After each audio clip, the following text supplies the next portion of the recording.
আপুনি ভালকৈ বুজাই দিয়ক। তেওঁ হ'ল আমাৰ GM হুজাই ডিষ্ট্ৰিক্টৰ ইণ্ডাষ্ট্ৰিজৰ আৰু তেওঁ হ'ল ACF। আৰু সেই প্ৰচেষ্টা অকল GICৰে প্ৰচেষ্টা নহয় বা ফৰেষ্টৰো নহয়, কিন্তু গোটেই বেকগ্ৰাউণ্ডত এখেত আছে, আত্মা আছে।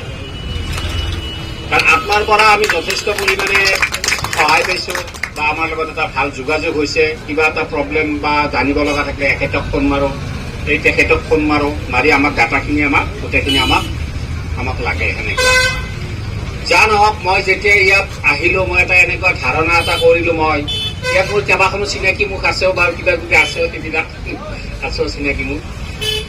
মই দেখিলোঁ যে এই হোজাৰ লাইফ লাইনটো কেনেকুৱা এতিয়া, অগৰ এনেকুৱা।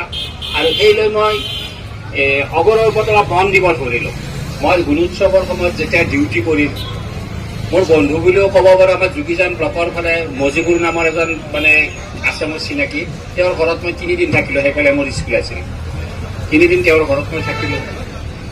থাকি তেখেতৰ ঘৰত যেতিয়া এনেকুৱা ধুনীয়া মানে আমাৰ এই ধাবাবিলাকত যেনেকুৱা কিছুমান হেৰি কৰে, সেনেকুৱাকৈ বনাই লৈছে। তাত ৰাতি লাইট জ্বলাই গোটেই কাম কৰে।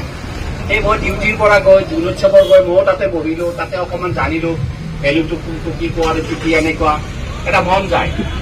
তেনেদৰে ওচৰতে মই গ'লোঁ, তেনেকুৱা হয়, গৈ এনেকুৱা শিকিলোঁ।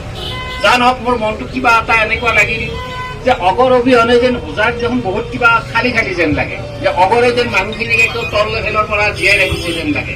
সেইটো মোৰ ধাৰণাতে অগৰৰ ওপৰত। অগৰক যদি আমি আকৌ ইয়াৰ পৰা অকণমান আগবঢ়াই দিব পাৰোঁ, অগৰ ইণ্ডাষ্ট্ৰিটো, আমাৰ নিশ্চয় গভৰ্ণমেণ্টৰো ৰেভিনিউ ভাল হয় আৰু আমাৰ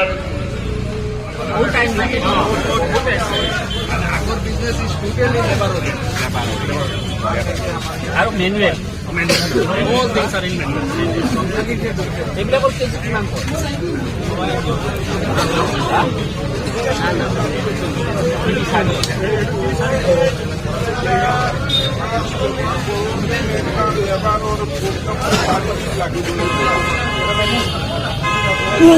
কৰাৰ পিছত এইটো ধৰি লওক, 2-3টা গ্ৰেড ওলাব। এটা ধৰক আধা কেজি আছে 500 গ্ৰাম, 100 ওলাব পাৰে।